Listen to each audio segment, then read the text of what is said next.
Hey guys, how's it going? It's Kai here with another Exos Heroes video, and in today's video, I want to talk about why I think Line Games is in trouble from a company perspective and why Exos potentially could be dying, if not is already dead.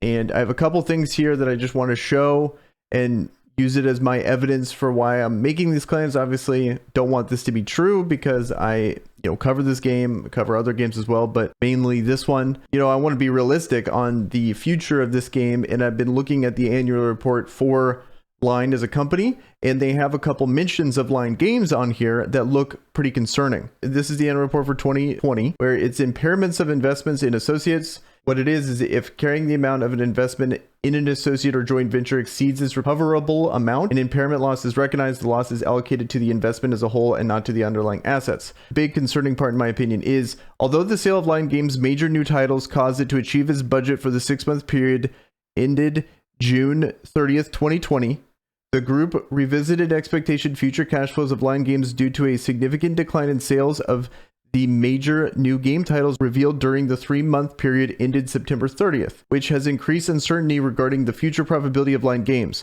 The group determined the recoverable amount to be nil or zero.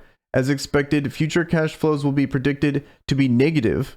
As a result, an impairment of 13.2 million yen was recognized by writing off the entire amount of the investment in Line Games. So that sounds horrible. Massive sales have dropped. They're writing off that amount of money.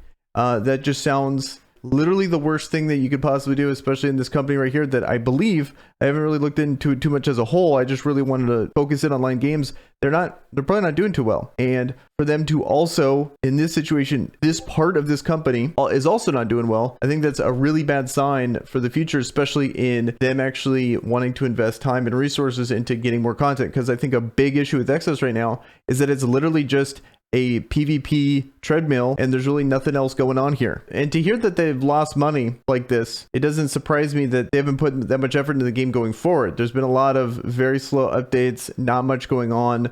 The rank system has been delayed. Maybe that's even worse than anticipated. They're saying that it's something that they really want to work out, when in reality, do we really even want to bother? Unless there's a financial guy that wants to say I'm overreacting and this is no big deal, I would say completely go free to play in this game until they really start to show a meaningful change here in this game when it comes to either new content or the rank system. The rank gear system is actually really good and provides significantly more depth to how the game is currently. Because at the moment, I mean, that we got the new updates I can go over, but it's just another slapped on chapter 17, new character. Everything's just pretty basic when it comes to a new update. It doesn't really count in my opinion compared to other games I play.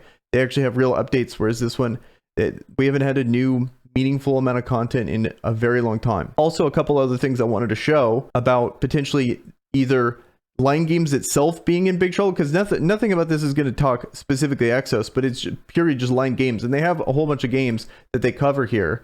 So they have all these here, and then you see Exos right there. Concerning thing to me is they could just be moving on, trying something new, because obviously this is not working for them. They're losing money. This one right here, pre-registration for Smash Legends. And potentially this could be their new flagship game that they're really putting all their time and resources into, and they're kind of maybe stopping or slowing production of Exos Heroes, at which I could totally see them also doing that as well. Because when you go to the website, if I just go here initially, the first thing you see, boom, it's pre-registration, Smash Legends, go right here. And then compare, I wanted to kind of show on other games, whereas the game's actually successful in Raid, the first thing you see on Polarium, you go right to their website, boom, first thing you see, Raid Shadow Legends. Get Polarium Play, you see Raid Shadow Legends. Right there, it's all embedded into their client. You have Raid in the background. That's their flagship game. That's the one they support. That's the one making them a ton of money. Whereas online, they're struggling and they're pushing other games. They're like, and so I think that's another reason why cause for concern if you're a big fan of Exos Heroes, that they could be trying to move on because it's just not working out. Which I think is unfortunate, because I think they were this close to an actual good game. They had all the tools there in the game. They just didn't implement them correctly, and people lost interest, and they're going to other better games in the meantime, and it's losing the money. Also, that just from the period of how they monetize the game, it was horrible. So Wouldn't be surprised if they gave up and then, blamed it on the game, when in reality, a lot of the decisions, either from a financial or from a gameplay perspective, just weren't good enough. Big missed opportunity if this is all true. In the meantime, the game's I'm definitely going to keep playing Exos. I think the big thing that I'm really going to hinge on when it comes to keep playing Exos is going to be how they do the rank 2 update, and if there's actually some new meaningful PvE content. Those two things really need to happen. They really need to land those to really, I think, add a lot of goodwill to the player base, because when you see something like this is just Red Flag City, and they just keep spinning their wheels, very little updates. The kits on these characters have been trash. They've just been adding a paragraph, really telling where they're going with this game if these trends continue, especially when you see stuff like this in an annual report. So I'm going to end it here. Suggestions for games to play. The ones that I'm legitimately having fun with, going to be, from a gacha perspective, is Guardian Tales. I think that game, not sponsored, don't have any contact with them. I think it's absolutely incredible, and definitely stay free to play if you're going to stick with Exos Heroes until we see more from a content perspective. All right, guys. Well, that should do it for this video, and you guys have a good one. Peace.